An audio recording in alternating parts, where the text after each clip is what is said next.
Hi fashion lovers, here welcome to another interesting video. In today's tutorial we are going to be learning how to make a mermaid skirt with a cut together train or tail, just like what you are seeing on the screen. If it is something you want to learn, you need to keep watching this video. Don't forget to subscribe, like and share if you find this video very interesting. Let's get started. To get started with this mermaid skirt, we need to start by drafting our normal pencil skirt. So this is my pattern. I have to like double it. So from here we're gonna mark our hip depth line, like from the waist to the hip depth, which is the hip line. You want to go ahead and mark from the waist to the knee. So from my waist to the hip depth is 9 inches. From my waist to the knee is 22 inches. And the full length of the skirt is going to be 39 inches for the full length of the skirt. So I'll go ahead and mark the hip line, the knee line, the full length, and then I'm going to go ahead and roll a straight line. So I'll start by drafting the front part. So on the waistline here, I'm going to mark 1/4 of my waist measurement plus 1 inch for that. On the hip line, I'm going to mark my front hip. So my front hip is 18 inches while the back hip is 22 inches. So the total hip I'm working with is 40 inches, but the front is 18, the back is 22. When you add them up, you're going to have 40 inches.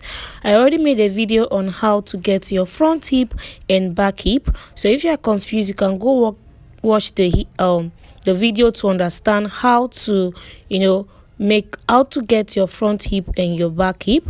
So I divided on my front hip by 2. 18 divided by 2 will give me 9 inches, and that is what I marked on the hip line. And from the waistline, you want to go ahead and connect to the hip just like you see me do. Did you see that? Then I want to go ahead and mark my dart.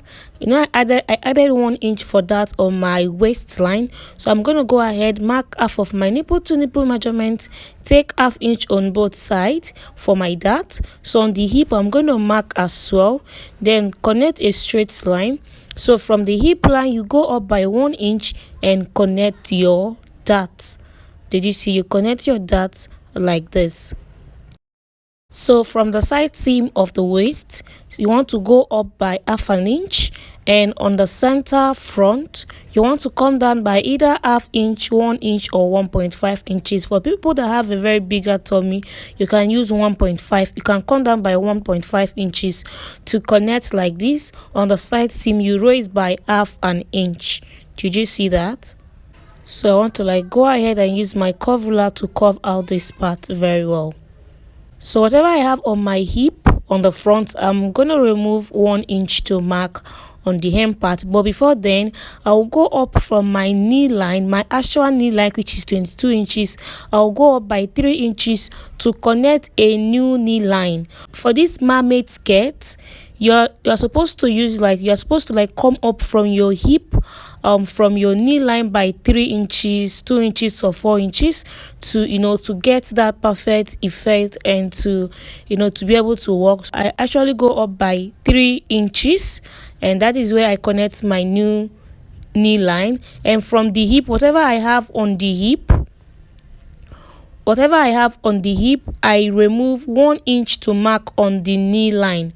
So whatever I have on the hip, I remove 1 inch to mark on the knee line. So what I remove on my knee, for me, I remove 1 inch from the front and remove 2 inches from the back, making it a total of 6 inches. So for me, I remove 6 inches. If you're a slim person, I would advise you remove 6 inches from your hip to mark on your knee. If you're a medium person, remove 8 inches. If you're a very plus size person, you can remove 10 inches. So this is just for you to be able to walk, since it's not going to have a slit.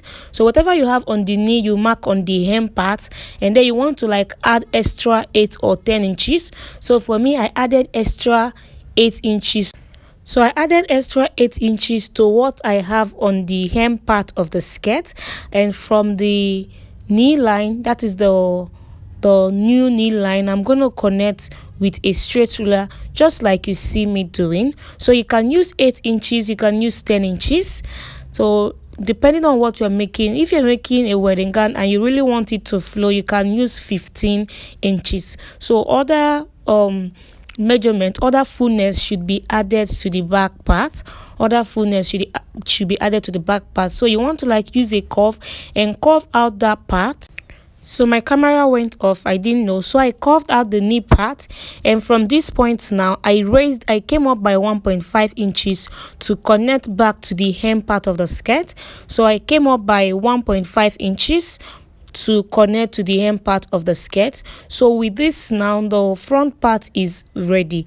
Do you understand? So the front part is ready for this mermaid skirt. So this is the front part of our mermaid skirt. So the next thing is to draft the back parts, So I've gone ahead to mark 1 inch for my zipper allowance for my back part. I've gone ahead to mark 1 inch for my zipper allowance. So from the waistline, you also want to go ahead and mark your hip line. My hip line is 9 inches, the hip depth line, and then you want to mark your hip knee line, which mine is 22 inches, and then the full length of this skirt, the full length of the skirt. So when you are done, you go ahead and connect it. So when I'm done connecting, on the waistline you mark 1/4 of your waist circumference plus 1 inch for that. But before then, you want to like come inward from the zipper side, that's the center back. You want to come inward by 1 inch to eliminate that part. So you can use 1 inch, you can use 1.5 inch if you have a very big butt, and you can also use 0.75. So I normally use 1 inch, did you see? And then you connect it back to the hip. Did you see that? Then you want to go ahead and remark your zipper allowance of 1 inch. You remark your zipper allowance of 1 inch. So this is my zipper allowance. So from this part, you want to go ahead and mark 1/4 of your waist circumference plus 1 inch for that. So my hip line for the back is 22 inches divided by 2 is going to give me 11 inches.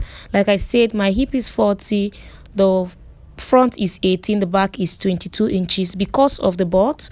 So that is why the back is bigger than the front. The back hip is bigger than the front because of the butt.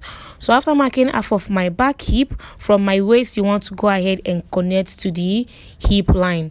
So we want to also come up from the knee line, the knee line. Now you want to come up by 3 inches to mark your new knee line now for this mermaid skirt. So the purpose of coming up from your actual knee is to have a good effect and for you to be able to walk, since it's not going to have a slit. You're not going to be having a slit for this skirt. So on that knee line, the new knee line, you want to come inward by 1 inch to connect your curve. You know, from the butt towards the knee is not straight, so you want to like slant in that part. So that's just like a knee tightening or contouring. From the knee line, the actual new knee line, you go inward by 1 inch and connect from the hip to that point, and then you want to go ahead and remark your zipper allowance. Did you see? So what I have on my hip, I'm going to remove 2 inches and mark on the knee. So like I said, I want to remove 6 inches from my hip and mark on my knee. So I've removed 2 inches from the front and I'm removing 4 inches from the back. So I remove 2 inches from what I have on my hip and mark on the knee. That's when you open it up, it's going to be 4 inches. So that is what I marked on my new hip line. And then what I have on the hip, on the knee line, I'm going to bring it down to the hem of the skirt. What I have on the hip line, I will bring it down to the hem of the skirt.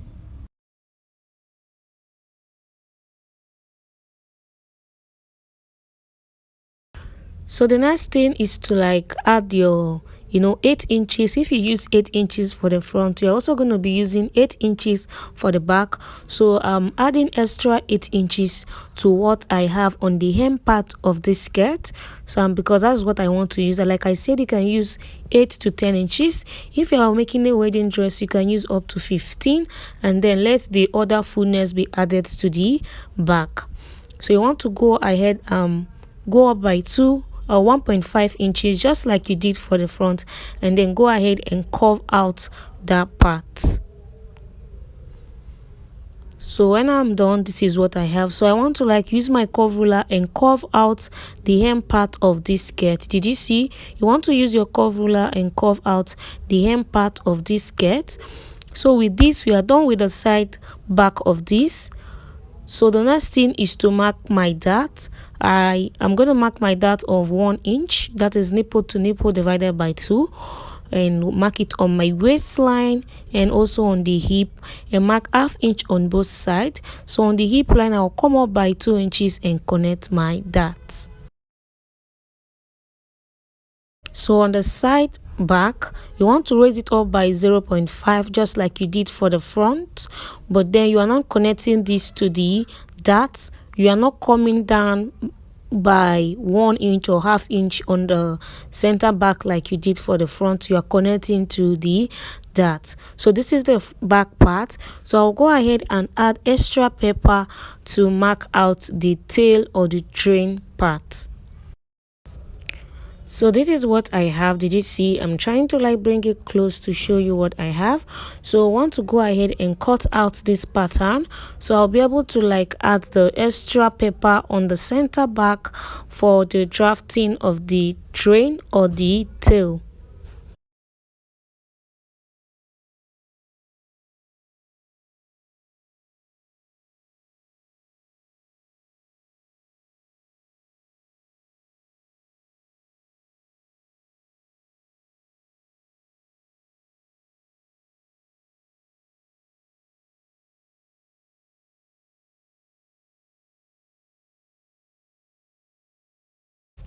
So as you can see, I have added an extra paper. Can you see that? I have added an extra paper that is above the new knee line, and is also extended below the hem part of the skirt. So depending on what you want to achieve, so from the new knee line, you want to go up by 2 inches or 3 inches. From the new knee line, you go up by 2 or 3 inches to start your tail. So it all depends on what you want. So for me, on the actual new knee line, the new knee line, I went up by 2 inches, and I'm trying to connect my tail. Did you see? I'm trying to connect it in slanty form like this. Depending on what you want to achieve, you can use 25 inches as the length of your tail. You can use 30 inches. You can just use anything you want as the length of your tail.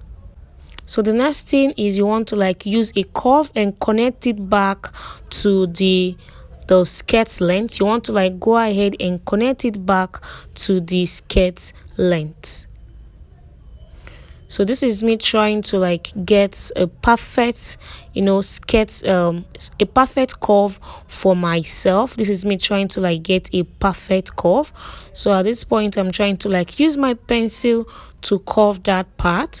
So making a skirt with a cutout tail is very easy. Trust me, it's very easy. So if you don't like what you have, you can go ahead and remark the curve. Did you see? You can go ahead and remark that curve. Did you see that? And then go ahead and blend it out. Did you see? So this is the tail. Then you can as well make another line. You can decide to make this line to go like this. Instead of coming this slant, you can decide to make it go like this. Did you see? And this can be your own tail. And then you want to use your curve ruler and curve that part out. So you can decide to curve it out like that. And then you can as well go ahead and make another line. So these 3 lines now, you can use any of them. You can use your tail, can start from any of them. Then you want to like curve this out. In case you're using this line, you want to like blend it out like this. Unfortunately, my paper was not enough there, so that was why I was not able to like curve it out very well. Did you see? Did you see? So this is what I have. For me. I'm going to be using that first line that I made. This is going to be my own tail. So that is the line I'm going to be making use of for my own tail. So you want to like use your curve ruler and curve out that part. Did you see? You want to like use your curve ruler and blend in that part. Did you see? Use your curve ruler and blend in that part. So you want to go ahead and cut out. So I'll be cutting out this, but for me, if I'm sewing with this pattern, I'm going to be using that first line I made.